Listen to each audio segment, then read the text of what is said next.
म्हाका तुजे कडेन जाय तें क्लियर. आमी गोंयचो फुडार विचार करतात, आमी हांगा भाशेचो विचार करनात. आमी गोंयचो जर आमकां फुडल्या 20 वर्सांनी काबार जावपी गोंय जर सांबाळपाचें आसा जाल्यार दत्त म्हणटा तशें आमकां एक स्ट्रॅटजी ठरोवची पडटली. हे तीन पळय जे घटक वेगवेगळे तोंडां करून उबे रावल्यात, तिगी जाणांनी एकठांय येवपाक जाय. सगळ्या गोंयकारांनी एकठांय येवपाक जाय. करेक्ट. मागीर भाशा खंयची, कोंकणी, रोमी, कोंकणी, देवनागरी, मराठी हे नंतर पळोवया. हे सगळे एकठांय हाडुया पयले गोंयकार.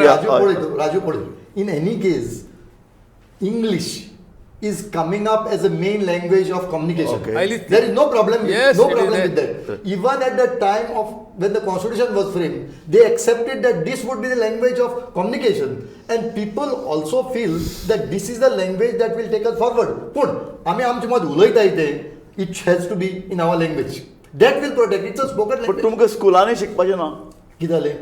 कॅथलीक कम्युनिटीक स्कुलांनी बी कोंकणी शिकपाचें ना. But why are you only separating out Catholic community? हांव तेच म्हणटा.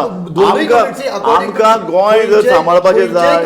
खंयच्याय कम्युनिटीक they are today trying to imitate the aspirational class. See, everybody aspires. Whether it is Catholic or Hindu, everybody wants to be there. हाजेर फुडें कशें वचप? परत आमी त्याच चक्रान भितर राजू, भारतीय संस्कृती ही एकवचनी न्ही, ती बहुवचनी. येस. इंडिया म्हणनाशिल्ले, इंडिया आज म्हणटाले. हय.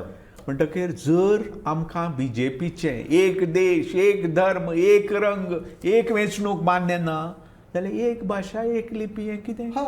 हे हाका कांयच म्हज्या कोतान रोम पयली गोश्ट जावपा जाय. कोंकणी संस्थांनी साहित्य अकादमीक फाई बरोवपा जाय की रोमींत आनी कन्नडांत जी पुस्तकां जातात ताका दियात परस. साहित्य अकादमी म्हणूं येता की ना आमी दिना, तें आमची मागीर हें. रोमी कोंकणीक राज्यभाशेचो हें दिल्यार म्हाका कसलेंच नुकसान दिसना, कित्याक येदो व्हडलो कॅथलीक सेक्शन तुजे बरें राविल्लो ताका एंटेगोनायज करप न्ही, ताजे कडेन दुस्मानकाय घेवप न्ही. तशेंच हांव आतां खूब विचार करून अशें हाका आयलां की मराठीकय राज्यभाशा करून हो वाद आमी सासणाचो सोंपोवया. आनी ताजे फुडें हांव जेन्ना पळय 250 वर्सांचो विचार करता तेन्ना गोंय जर अशें विरगळत वता, आमी एक नॅरेटीव एक दवरचो पडटलो. तुमकां एप्रिशिएट करता तुमी ह्या विचाराचेर पावले म्हणून, कित्याक हेंच आमी सदां उठून मांडटाले. ना आमी पावले. मराठी दवरुया, कोंकणी दवरुया, रोमन लिपी घेवया, देवनागरी लिपी घेवया, एकठांय येवया. पूण हे मांडटाले ते करताले, कोणी आयकलें ना. पूण भाई एक सांग म्हाका, दत्ता सारको मनीस 2 पावलां मुखार आयलो, तुमी 2 पावलां मुखार येतले? आमी आसता न्ही, कित्याक ना म्हणटा कोण? कोंकणीची पळय अशी केन्नाय हें करतात की ती बोली आनी साहित्य. आतां कोण म्हणना तें? आतां कोण? आनी दुसरें एक नॅरेटीव करचो पडटलो. बामणी बरोबर कोंकणी बामणी जालां अशें ज्या कारणान कोंकणीचे हांगा परतो मुद्दो येता. हांवें त्या वर्सा अमेंडमेंट जे मांडले ते कितें म्हणून कोंकणी स्टँडर्डायज करुया. ताका लागून एक स्टँडर्डायज तूं लिंग्विस्ट न्ही, कोंकणीचें स्टँडर्डायझेशन ऑलरेडी जालां.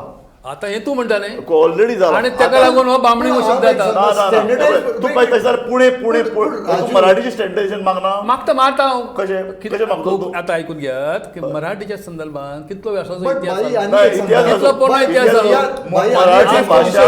मराठीची. राजू आमी तर डायवर्सिटी मानताय, स्टँडर्डायज करप कित्याक? I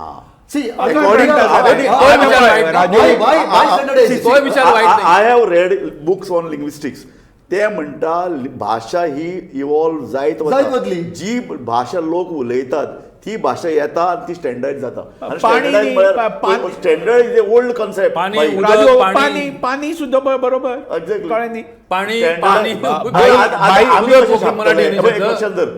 तूं खंयच्याय भाशेन उलय, पण तुजे जेन्ना पळय लेख तूं आमकां धाडटलो तेन्ना आमी एक स्टँडर्डायज ठरयलां गोमंतकान किंवा पेपरांनी, ते आमी छापतले. एकच लेखक आनी विचारवंत आशिल्लो महाराष्ट्रवादा वेळा म्हाका याद जाता, तो म्हणल्यार गत्र माडखोलकर. ताणें सांगलें कोंकणीक मान्यता दियात, तिका बोली बी म्हणनाकात आनी महाराष्ट्रवाद फुडें व्हरा.